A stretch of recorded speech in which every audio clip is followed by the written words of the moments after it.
باللہ من الشیطان اللعین الرجیم بسم اللہ الرحمن الرحیم الحمدللہ رب العالمین وبہ نستعین وہو خیر الناصر المعین۔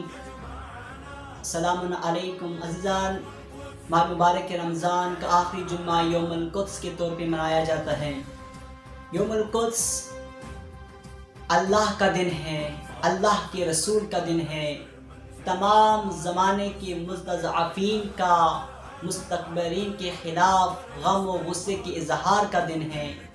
یوم القدس تمام مظلومین جہان کی آہ کی آواز کا نام ہے۔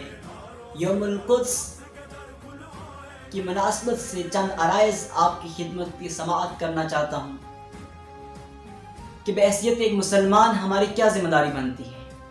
آج وہ کشمیر کے مظلوم ہوں، وہ یمن کے مظلوم، وہ فلسطین کے مظلوم، آیا ہماری بحیثیت ایک مسلمان، بحیثیت ایک انسان ایک فریضہ نہیں بنتا کہ ہم ان کے خلاف، ان کے حق میں آواز اٹھائیں، ان کے خلاف جو ظالم ظلم کر رہے ہیں ان کے خلاف ہم آواز اٹھائیں؟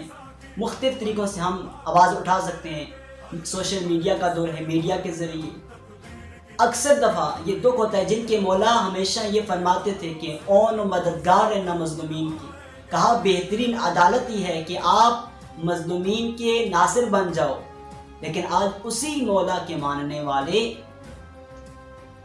اکثر مومنین کو یہ علم نہیں کہ یوم القدس کیا ہے، کیوں مناتے ہیں یہ۔ اور دوسرا، یہ یوم القدس جو منایا جاتا ہے یہ ایک مسلک کے ساتھ خاص نہیں، ایک ملک کے ساتھ خاص نہیں، یہ امت اسلامی کا مسئلہ ہے، یہ عالم اسلام کا مسئلہ ہے، کیونکہ اسرائیل ایک غاصب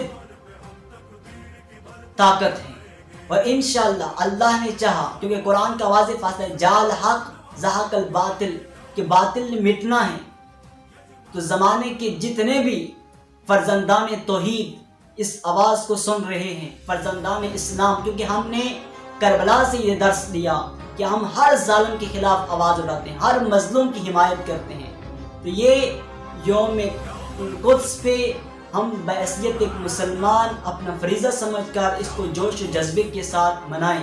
وہ دن بعید نہیں کہ جب بیت المقدس میں امام وقت کے نائب سید علی خامنائی کی اقتداء میں ہم نماز ادا کریں گے۔